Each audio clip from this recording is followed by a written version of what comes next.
अस्सलाम वालेकुम dear students. आज की इस वीडियो लेक्चर में हम क्लास 8th इंग्लिश के यूनिट नंबर 5 का grammar portion cell phone addiction का ग्रामर पोर्शन करेंगे। पेज नंबर 45 पे देखते हैं। कह रहा है सबसे पहले पंक्चुएशन को डिस्कस कर रहा है, एपोस्ट्रॉफी को डिस्कस कर रहा है। कह रहा है एपोस्ट्रॉफी आपको पता है जब भी आप एक्स्ट्रा एस लगाते हो उससे पहले ऊपर आप एक कॉमा सा लगाते हो, ठीक है, इस फॉर्म में। कह रहे हैं एपोस्ट्रॉफी होती है, it is use to show possession and shorten the words. दो कामों के लिए यूज़ होता है, ठीक है। शो पोजेशन, ठीक है, किसी चीज़ की मलकियत ज़ाहिर करनी हो, ठीक है।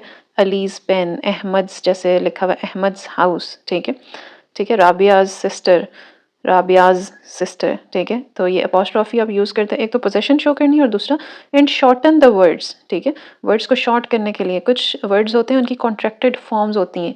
जैसे हैज़ नॉट को आप हैज़ंट लिख सकते हो, विल नॉट को वॉन्ट लिख सकते हो, इज़ नॉट को इज़ंट लिख सकते हो, ठीक है। ये सारी इनको कॉन्ट्रैक्टेड फॉर्म्स बोलते हैं। तो कह रहे हैं अपोस्ट्रॉफी आप दो कामों के लिए यूज़ करते हो, पोजेशन शो करने के लिए, नाउन की पोजेशन शो करने के लिए, एक लिविंग थिंग की पोजेशन शो करने के लिए, ठीक है। तो ये याद रखना है, ये चीज़ आपको आगे भी काम आएगी कि जो पोजेशन शो करने के लिए आप अपोस्ट्रॉफी लगाते हो वो सिर्फ लिविंग थिंग की होती है, नॉन लिविंग थिंग की आप नहीं कह सकते कि चेयर्स लेग नहीं कह सकते आप, ठीक है। मतलब तो वही है पोजेशन, चेयर की टांग, ठीक है। लेकिन यहाँ पे आप अपोस्ट्रॉफी नहीं लगा सकते क्योंकि अपोस्ट्रॉफी किस चीज़ की पोजेशन शो करने के लिए लगा सकते हो, लिविंग थिंग की। अगर आप एग्जांपल्स देखो, it is Ahmad's house, Ahmad living person है, ठीक है, तो इसलिए हमने अपोस्ट्रॉफी लगाया। I will be late today, ठीक है। आई विल को उन्होंने शॉर्ट फॉर्म करके, ठीक है, जो हमने कहा था ना कॉन्ट्रैक्टेड फॉर्म लिखते हैं, विल को इल कर दिया उन्होंने, ठीक है, अपोस्ट्रॉफी लगा के। साइमाज ब्रदर इज इल, अब यहाँ पे देखो ये पोजेशन शो हुई है साइमाज ब्रदर, ठीक है, साइमा लिविंग है। They haven't talk to me, ठीक है, हैव नॉट की शॉर्ट फॉर्म उन्होंने हैवंट कर दी है, ठीक है, फिर ये बोलने में भी डिफरेंट हो जाता है, ठीक है। हैवंट, इजंट, ठीक है, एंट, आर नॉट को एंट फिर आप पढ़ते हो, ठीक है, ये आपने नोटिस करना है। आगे वो हेल्पिंग वर्ब्स का टॉपिक आ रहा है। लास्ट चैप्टर में हमने वर्ब्स की कैटेगरीज पढ़ी थी, sensory, mental, thinking, possession verbs. आज हम पढ़ेंगे हेल्पिंग वर्ब्स। कह रहा helping verbs are also called auxiliary verbs. They help the main verb to show possibility, ठीक है। वो क्या कह रहे हैं, हेल्प कर रहे हैं, ठीक है, नाम से जाहिर हो रहा है। इनका मेन रोल नहीं होगा, ये एक्शन नहीं कर रहे होंगे, ये जस्ट जो मेन वर्ब है ना उसको हेल्प कर रहे होंगे, ठीक है। सेंटेंस की कंप्लीशन में उसकी हेल्प कर रहे होंगे। कह रहे हैं helping verbs plus main verb is equal to verb phrase. कह रहे हैं एक वर्ड सेंटेंस में अगर एक से ज़्यादा मेन वर्ब से हट के भी वर्ब्स आ रहे हैं तो वो जो पूरा वर्ब्स का कॉम्बिनेशन होगा वो वर्ब फ्रेज बन जाएगा। तो आगे उसने एग्जांपल्स भी दिए हैं, कॉमन हेल्पिंग वर्ब्स कौन से हैं, be, is, am, are, was, were, be, been, has, have, had, shall, will, ठीक है, ये सारे कौन से हैं, हेल्पिंग वर्ब्स हैं। और वो कह रहा है helping verbs are used in progressive tenses. Progressive tenses कौन से होते हैं, कंटिन्यूअस टेंसेस जो होते हैं, ठीक है। कौन से कंटिन्यूअस टेंसेस हो गए, जो continuous, present, past, future continuous और perfect continuous tenses. In passive voice verbs, और कह रहे हैं पैसिव में भी ये यूज़ होते हैं। आप नेक्स्ट क्लास में पैसिव वॉइस पढ़ोगे तो उसके रूल्स में आप देखोगे कि हर जो टेंस का पैसिव आप बनाते हो तो साथ में एक हेल्पिंग वर्ब भी लगता है, ठीक है। तो वो कह रहा है बी की जो फॉर्म्स हैं हेल्पिंग वर्ब में कौन कौन सी हैं, इज, एम, आर, इज क्या है, सिंगुलर प्रेजेंट में यूज़ होता है, एम आई के साथ यूज़ होता है, आर प्लूरल प्रेजेंट में यूज़ होता है, वॉज सिंगुलर पास्ट में यूज़ होता है, वर्ब प्लूरल पास्ट में यूज़ होता है, यानी कि आपका सब्जेक्ट जो है प्लूरल हो तो वर्ब यूज़ होगा, सिंगुलर हो तो वॉज यूज़ होगा। और बी और बीन जनरल केसेस में यूज़ होते हैं, बीन पैसिव में ज़्यादातर यूज़ होता है या परफेक्ट टेंसेस में यूज़ होता है। आगे कह रहे हैं हैव की फॉर्म्स क्या है, हैज़ उसकी सिंगुलर प्रेजेंट फॉर्म है, हैव उसकी प्लूरल प्रेजेंट फॉर्म है और हैड उसकी पास्ट फॉर्म है। और डू की जो फॉर्म्स हैं, डू सिंगुलर फॉर्म है, सॉरी प्लूरल प्रेजेंट फॉर्म है, डज सिंगुलर प्रेजेंट फॉर्म है और डिड क्या है, पास्ट फॉर्म है, ठीक है। आगे उसने एग्जांपल्स दिए, I am writing this sentence, writing आपका मेन वर्ब है, एम आपका हेल्पिंग वर्ब है। दिस सेंटेंस वाज रिटन, ये पैसिव की उसने, I am writing this sentence उसने कंटिन्यूअस की एग्जांपल दे दी और दिस सेंटेंस वाज रिटन ये उसने पैसिव वॉइस की एग्जांपल दे दी है, ठीक है। तो आपका मेन वर्ब रिटन है और आपका हेल्पिंग वर्ब वॉज है, ठीक है। इसी तरह I have read many many books, ठीक है, रेड आपका क्या है, मेन वर्ब था, हैव आपका हेल्पिंग वर्ब है। I do not know your uncle, know आपका मेन वर्ब है, डू आपका क्या है, हेल्पिंग वर्ब है। आगे वो कह रहे हैं यहाँ से आपने करेक्ट हेल्पिंग वर्ब्स चूज करने हैं। आप यहाँ पे क्या करोगे कि आपने देखना सब्जेक्ट आपका क्या है, सब्जेक्ट आपका सिंगुलर है, प्लूरल है, ठीक है। सब्जेक्ट आपने देख लिया तो आपको पता चल जाएगा हेल्पिंग वर्ब आपने सिंगुलर लगाना है या प्लूरल लगाना है। लेकिन उसके बाद आपने ये भी देखना होगा कि आपका सेंटेंस प्रेजेंट में है या पास्ट में है, यानी सिंगुलर आपने प्रेजेंट का लगाना है या पास्ट का लगाना है, या प्लूरल लगाया तो प्रेजेंट का लगाना है या पास्ट का लगाना है। What blank the kids doing when you last saw them, यहाँ से दो चीज़ें पता चल रही हैं। द किड्स प्लूरल है और last saw them sentence past का है, तो प्लूरल पास्ट का क्या आपके पास हेल्पिंग वर्ब है, what were the kids doing when you last saw them. Asma blank always wanted to try sky diving, wanted past form है, तो आपको पता है ये वर्ब की थर्ड फॉर्म यहाँ पे लगी है, तो उसके साथ हेल्पिंग वर्ब कौन सा आता है, अस्मा हैज़, ठीक है। अस्मा सिंगुलर है तो हैज़ और हैव दो ऑप्शन है, तो आप कौन सा सिंगुलर ऑप्शन हैज़ लगाओगे। Where blank you go on your summer vacation, present form है तो वेयर, प्रेजेंट फॉर्म है तो यहाँ पे मतलब आप डिड लगा सकते हो, where did you go on your summer vacation, तो कहाँ गए थे, ठीक है। नेक्स्ट है आपके पास guest blank eaten their dinner on time, eaten third form आ रही है तो गेस्ट प्लूरल आ रहा है, तो guests have eaten their sorry eaten their dinner on time. Maria blank going to be upset over the decision, Maria singular है और गोइंग आपके पास प्रोग्रेसिव टेंस कंटिन्यूअस टेंस है, तो Maria is going to be upset over the decision. आगे है Javed blank want to go to movies, Javed does not want to go to movies, ठीक है, but he wants to stay. अब यहाँ पे देखो प्रेजेंट इंडेफिनाइट टेंस लग रहा है तो जावेद डज नॉट भी प्रेजेंट इंडेफिनाइट टेंस ही है।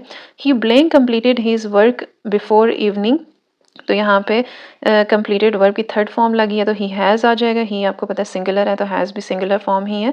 I really like fish but I blank care for meet, कह रहा है I really like fish but I don't care for meet, ठीक है, वही प्रेजेंट टेंस प्रेजेंट फॉर्म्स लगानी है, और आई क्योंकि आप प्लूरल के तौर पर ट्रीट करते हो तो डू नॉट लगाना है, डोंट यहाँ पे आएगा, ठीक है।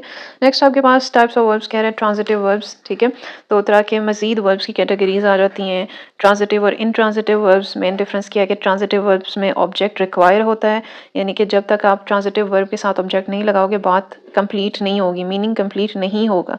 एग्जाम्पल से इस चीज़ को समझते हैं। कह रहे हैं अली हिट द बॉल, यहाँ पे Ali hit the ball, hit verb है ना आपका, तो कह रहे हैं कि इसको ऑब्जेक्ट रिक्वायर्ड है अली हिट। अगर हम लिखेंगे अली हिट, अली ने हिट किया, तो सवाल बनता है ना अली ने क्या हिट किया, तो वो कह रहे हैं the verb hit requires an object, इस वर्ब के साथ ऑब्जेक्ट लगाना ज़रूरी है क्योंकि it is necessary to state word the person hit, कि ये बताना ज़रूरी है कि उसने क्या हिट किया, वरना सेंटेंस आपका कंप्लीट नहीं होता, ठीक है। वो आगे कह रहे हैं a transitive verb can take more than one object, कभी कभी ट्रांजिटिव वर्ब्स ऐसे भी हो जाते हैं कि उनको एक से ज़्यादा ऑब्जेक्ट भी आप उनके साथ लगा सकते हो। जैसे वो कह रहे हैं Dawood gave his sister a laptop, Dawood ने अपनी सिस्टर को दिया, क्या दिया, अ लैपटॉप, दो यहाँ पे वर्ब्स यूज़ हो रहे हैं, हिज सिस्टर और अ लैपटॉप।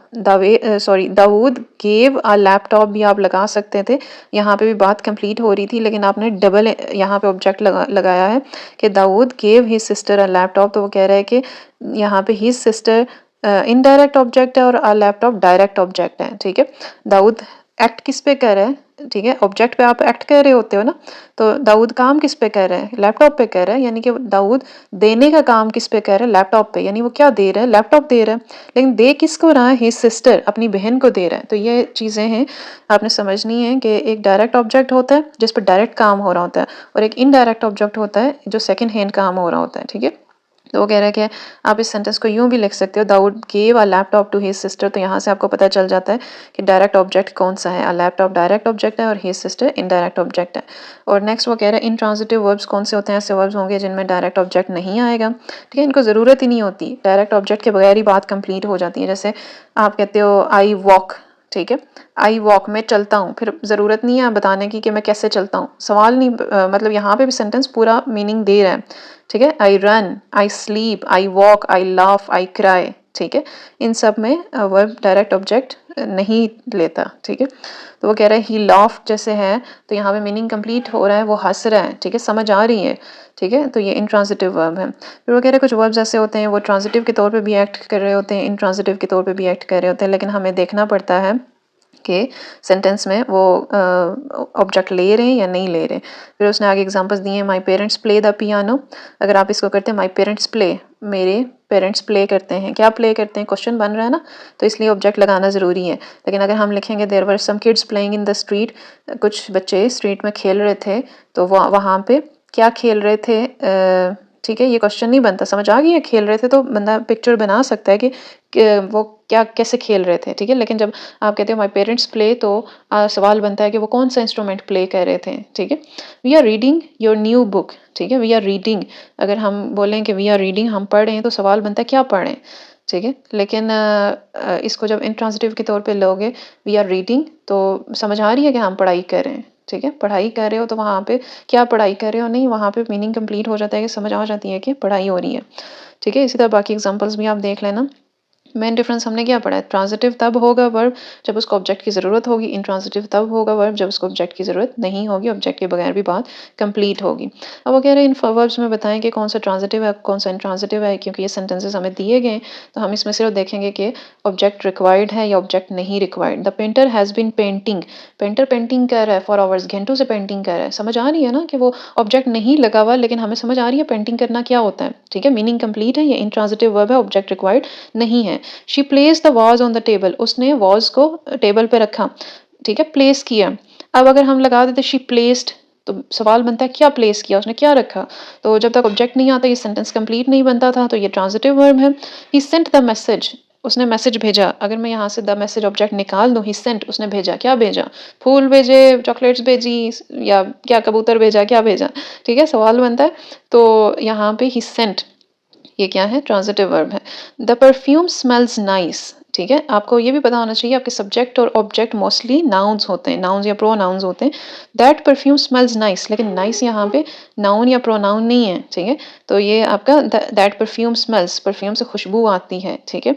ये एडजेक्टिव के तौर पे नाइस यूज हो रहा है, तो ये तो ऑब्जेक्ट है ही नहीं, तो ये कौन सा ट्रांजिटिव वर्ब नहीं है, इंट्रांजिटिव वर्ब है।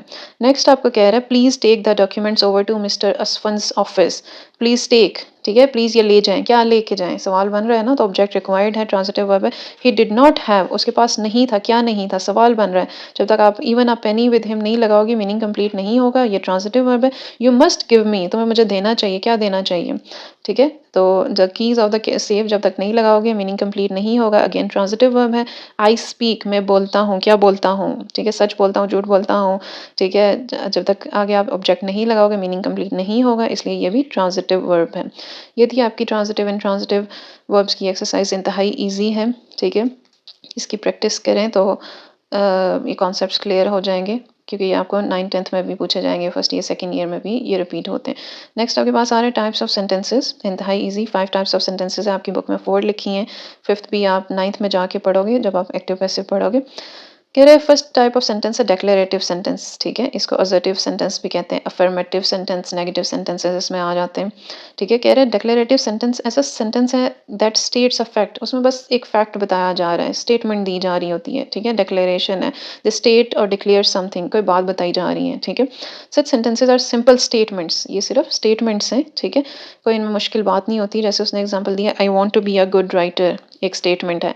My friend is really a great writer, एक ओपिनियन है, ठीक है। तो ये कह रहा है ये डेक्लेरेटिव सेंटेंसेस होते हैं। तो डेक्लेरेटिव सेंटेंसेस में 2 तरह के सेंटेंसेस आ जाते हैं, अफर्मेटिव सेंटेंसेस जिन्हें पॉजिटिव सेंटेंसेस भी कहा जाता है, जैसे ये 2 एग्जांपल्स हैं, और फिर आ जाते हैं नेगेटिव सेंटेंसेस जिनमें एक do not, does not, is not, am not वाली बात हो रही होती है, ठीक है, जिनका नेगेटिव मीनिंग हो जाता है, ठीक है।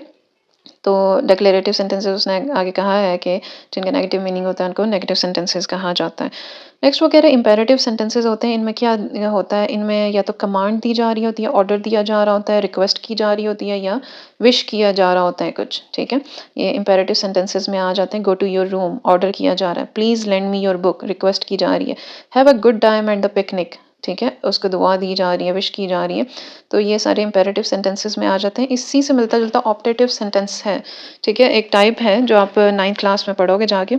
ऑप्टेटिव सेंटेंसेस में क्या होता है कि या दुआ दी जा रही होती है, आई प्रे, ठीक है, या विश कर की जा रही होती है, मे यू लिव लॉन्ग, ठीक है। ये सारी चीज़ें ऑप्टेटिव सेंटेंसेस में आती हैं, अलग से कैटेगरी आप 9th क्लास में पढ़ोगे। कह रहा है थर्ड टाइप है एक्सक्लेमेटरी सेंटेंस, ठीक है, जहाँ पे भी इमोशन आ जाए, फीलिंग आ जाए, ठीक है। और इनकी पहचान, सिंपल पहचान ये है कि एंडिंग पे एक्सक्लेमेशन मार्क आता है, ठीक है। डिक्लेरेटिव सेंटेंसेस में एंडिंग में फुल स्टॉप आता है, एक्सक्लेमेटरी सेंटेंसेस में एंडिंग पे क्या आ जाता है, एक्सक्लेमेशन मार्क आ जाता है, ठीक है। वो कह रहा है कि जो फीलिंग्स और इमोशंस हो सकते हैं वो कौन कौन से हो सकते हैं, सरप्राइज के हो सकते हैं, वंडर के, हैरत के हो सकते हैं, पिटी यानी तरस खाने के, सिंपैथी हमदर्दी के हो सकते हैं, हैप्पीनेस खुशी के हो सकते हैं, और ग्रेटिट्यूड यानी कि किसी की शुक्रगुजारी के हो सकते हैं, ठीक है। तो कह रहे हैं what a shame I am tired, ठीक है, वो जैसे नहीं हम थक के कहते हैं ओह आज बहुत थक गया हूँ मैं, ठीक है। तो ये जो एक्सप्रेशन, ये जो हम बातें लटका के करते हैं ना, क्या बहुत मज़ा आ गया है, ठीक है, तो ये एक्सक्लेमेटरी सेंटेंसेस में आती हैं। लास्ट टाइप है आपके पास इंटरोगेटिव सेंटेंसेस। इनकी भी पहचान है, ईजी पहचान है कि इनमें क्वेश्चन किया जा रहा होता है, और दूसरी पहचान ये है कि एंडिंग पे क्वेश्चन मार्क आता है, ठीक है। What is your name, where do you live, ठीक है, क्वेश्चन मार्क आ रहा है, तो ये इंटरोगेटिव सवालिया जुमले उर्दू में इनको बोलते हैं। कह रहा है अब टाइप ऑफ सेंटेंस आपने हर क्वेश्चन के लिए बतानी है। तो हमने जो ट्रिक पढ़ी है देखेंगे, फुल स्टॉप एंड पे आ रहा है, क्वेश्चन मार्क आ रहा है, एक्सक्लेमेशन मार्क आ रहा है, या कोई कमांड या विश प्रेयर आ रही है, ठीक है। नंबर 1 में कह रहा है स्टॉप, यहीं से हमें पता चल गया कि वो ये उसको रुकने का कह रहा है, एक्सक्लेमेशन मार्क यूज़ हो रहा है, तो एक्सक्लेमेटरी सेंटेंस है। Slow down before you get into an accident, यहाँ पे उसको रुकने का कह रहा है, हुक्म दे रहा है, ठीक है, या रिक्वेस्ट कर रहा है या हुक्म दे रहा है, तो इम्पेरेटिव होगा। अब ये कैसे हमें पता चलता है रिक्वेस्ट है या ऑर्डर है? ऐसे पता चलता है कि अगर आप किसी अपने से छोटे ओहदे में छोटे या एज में छोटे बंदे को कह रहे हो ना, तो वो रिक्वेस्ट नहीं होती, वो ऑर्डर होता है, कमांड होती है, ठीक है। लेकिन अगर आप अपने किसी फ्रेंड वगैरह को कह रहे हो तो वहाँ पे ऑर्डर और कमांड नहीं होती, वहाँ पे रिक्वेस्ट हो जाती है। ये आपका इम्पेरेटिव सेंटेंस होगा। बेशक ऑर्डर है या रिक्वेस्ट है, दोनों इम्पेरेटिव में आ जाते हैं। I would not say anything to make you angry, मैं कुछ ऐसा नहीं कहूँगा जिससे तुम्हें गुस्सा आ जाए, ठीक है। सिंपल स्टेटमेंट है, डेक्लेरेटिव सेंटेंस होगा। Please pass me the salt, request की जा रही है, रिक्वेस्ट किस में होती है, इम्पेरेटिव में होती है। Did I say anything to make you angry, ठीक है, क्वेश्चन मार्क है, क्या मैंने ऐसा कुछ कहा है कि तुम्हें गुस्सा आ जाए, ठीक है, तुम्हें परेशान करने के लिए मैंने कुछ कहा है, गुस्सा दिलाने के लिए कुछ कहा, ठीक है। तो इंटरोगेटिव सेंटेंस है, it is raining cats and dogs, ठीक है, यहाँ पे ये इडियम यूज़ हुआ है कैट्स एंड डॉग्स, यानी कि बहुत ही तेज़ बारिश हो रही है, ठीक है। डिक्लेरेटिव सेंटेंस की कैटेगरी में आ जाता है। I want to become a writer, ठीक है, स्टेटमेंट दी जा रही है, बस डिक्लेरेटिव है। She does not eat meat और फिश, वो ना मीट खाती है ना फिश खाती है, ठीक है, सिंपल स्टेटमेंट दी जा रही है। नेगेटिव सेंटेंस है, किस कैटेगरी में आता है, डिक्लेरेटिव सेंटेंसेस की कैटेगरी में आता है। Those fireworks are beautiful, ये फायर वर्क्स इंतहाई खूबसूरत हैं, ये जस्ट खूबसूरत है दोनों केसेस में, क्योंकि आगे एंडिंग में एक्सक्लेमेशन मार्क लगाया, तो किस कैटेगरी में आएंगे, एक्सक्लेमेशन मार्क की कैटेगरी किस में आती है, सॉरी एक्सक्लेमेटरी सेंटेंसेस में आती है। और लास्ट पे आ रहा है get out of the bed immediately, ठीक है। सुबह सुबह जब अम्माएँ उठाती हैं या नमाज के लिए या स्कूल के लिए, तो कहती हैं जल्दी से बेड से निकलो, ठीक है। तो ये क्या है, कमांड है, ठीक है, ऑर्डर है, कमांड है, ये इंपेरेटिव सेंटेंसेस में आता है। ये थी बहुत ही इजी सेंटेंस की टाइप्स, आप 9th क्लास में भी पढ़ोगे, फिर आप इनको एक्टिव पैसिव में भी पढ़ोगे, फिर आप 10th में भी पढ़ोगे, फर्स्ट ईयर में भी। इंतहाई इंपॉर्टेंट टाइप्स ऑफ सेंटेंसेस हैं, ठीक है। इसके अलावा भी 3 टाइप्स ऑफ सेंटेंसेस होते हैं, सिंपल, कम्प्लेक्स, कंपाउंड, वो भी इंशाल्लाह आप लोग पढ़ोगे नेक्स्ट चैप्टर्स में। अभी इस लेक्चर को यहीं पे एंड करते हैं। नेक्स्ट वीडियो में इंशाल्लाह हम चैप्टर नंबर 6, बल्कि एक चीज़ रहेगी, अगर आप राइटिंग स्किल्स में जाओ तो उन्होंने एप्लीकेशन राइटिंग का थोड़ा सा फॉर्मेट डिस्कस किया है, ठीक है, फॉर्मेट डिस्कस किया, तो इसको थोड़ा सा देख लेते हैं। कह रहे स्टार्टिंग में आपने the name and address of the person to whom the application is addressed, उस बंदे का एड्रेस और नाम और एड्रेस लिखना है। जैसे आप लिखते हो ना स्टार्टिंग में द प्रिंसिपल, ये उसका नाम हो गया या डेजिग्नेशन हो गई है। फिर आप लिखते हो government girls college, government boys college, ये उसका एड्रेस हो गया। फिर कोटली आज़ाद कश्मीर उसकी सिटी हो गई, ठीक है, या मीरपुर आज़ाद कश्मीर, जो भी आप लिखते हो। फिर आप लिखते हो सब्जेक्ट, क्योंकि जो फॉर्मल आप एप्लीकेशन, एक तो आप एग्ज़ाम में एप्लीकेशन लिख रहे होते हो, उसके अलावा एक फॉर्मल एप्लीकेशन होती है जो वाकई आप कोई मसला हो तो आप एप्लीकेशन लिख रहे हो, तो वहाँ पे आप सब्जेक्ट मेंशन करना लाजमी होता है, क्योंकि सब्जेक्ट और प्रोमिनेंट करना भी लाजमी होता है, ताकि पढ़ने वाले को फ़ौरन पता चल जाए एप्लीकेशन क्यों दी गई है, छुट्टी के लिए दी गई है, या पानी यानी पीने वाला पानी जैसे आपके कॉलेज में ख़त्म हो गया, आप एप्लीकेशन दे रहे हो, ठीक है, सफाई नहीं हो रही है आपके मोहल्ले में, आप एप्लीकेशन दे रहे हो, तो सब्जेक्ट करना मेंशन करना लाजमी होता है। फिर आती हैं सैल्यूटेशंस आती हैं, हम सैल्यूटेशंस अभी तक डिस्कस कर चुके हैं, ठीक है, चैप्टर में हमने डिस्कस किया था कि जो हम लिखते हैं dear brother, my dear friend, ठीक है, रिस्पेक्टेड सर, ये सैल्यूटेशन होती है। फिर आता है बॉडी ऑफ एप्लीकेशन, आप बताते हो कि मसला क्या है, सारे का सारा वो बॉडी पैराग्राफ्स में आ जाता है। फिर एंडिंग पे आप क्लोजिंग करते हो, क्लोजिंग में आपका नाम आना चाहिए, ठीक है। एग्ज़ाम्स में तो आप नाम नहीं लिखते हो, XYZ लिखना होता है, आपको नाम नहीं लिखना होता। फिर आपके सिग्नेचर आते हैं, फिर एंडिंग में डेट लाजमी आती है, ठीक है। ये आप जो एप्लीकेशन लिखते हैं ना प्रिंसिपल को, ये इसका फॉर्मेट उन्होंने दिया हुआ है। अब उसने एक एग्जांपल भी दे दिया, the principal government high school, आपने भी इसी को फॉलो करना है, principal the principal government high school ही लिखना है, अपने स्कूल का नाम एग्जाम्स में आपने नहीं लिखना। सिटी का नाम भी आपको मेंशन करने की ज़रूरत नहीं है। डेट लिखने के 2 तरीके हैं, या तो आप स्टार्टिंग में लिखो जिस तरह इन्होंने बताया, या आप एंडिंग में जैसे ऊपर फॉर्मेट में बताया हुआ है अपने नाम के नीचे लिख सकते हो। उसके बाद सब्जेक्ट आ जाता है, इसको आपने बोल्ड करना है, ठीक है? सिर्फ सब्जेक्ट को बोल्ड करना है। कुछ बच्चे करते हैं कि the principal, government high school, इन सब को भी मार्कर से लिख देते हैं। ये बहुत ही गलत प्रैक्टिस है, आपको बहुत सी जगहों पे बताया जाता है। कुछ टीचर्स ये भी बताते हैं कि अच्छा होता है लिखना, एग्जामिनर इम्प्रेस होता है, मार्क्स मिलते हैं, लेकिन ये गलत है लिखना, ठीक है? क्या गलत है लिखना? आपने प्रिंसिपल, गवर्नमेंट हाई स्कूल, अपने सिटी का नाम मार्कर से नहीं लिखना। आप पूरी एप्लीकेशन में सिर्फ अपना सब्जेक्ट जो है बोल्ड कर सकते हैं, ठीक है? उसके अलावा कोई चीज़ बोल्ड नहीं करनी। फिर सर मैडम, ये सैल्यूटेशन में आती है, आप रिस्पेक्टेड सर मैडम लिख सकते हैं। फिर आपने बॉडी पैराग्राफ अपना मसला बताया और ये बताया मुझे फ़लाँ से फ़लाँ दिन के लिए छुट्टी चाहिए, ठीक है? उसके बाद आप एंडिंग क्लोजिंग कर रहे हो, योर्स ओबीडिएंटली, नेम लिख रहे हो, अपनी क्लास लिख रहे हो। इसके एंडिंग पे भी आप डेट लिख सकते हो, लेकिन ये याद रखना है कि डेट आपने एक ही बार लिखनी है, ये ना एप्लीकेशन में आप 2 दफ़ा डेट लिखते हैं, ठीक है? ये थी आपकी एप्लीकेशन राइटिंग का फॉर्मेट, ठीक है?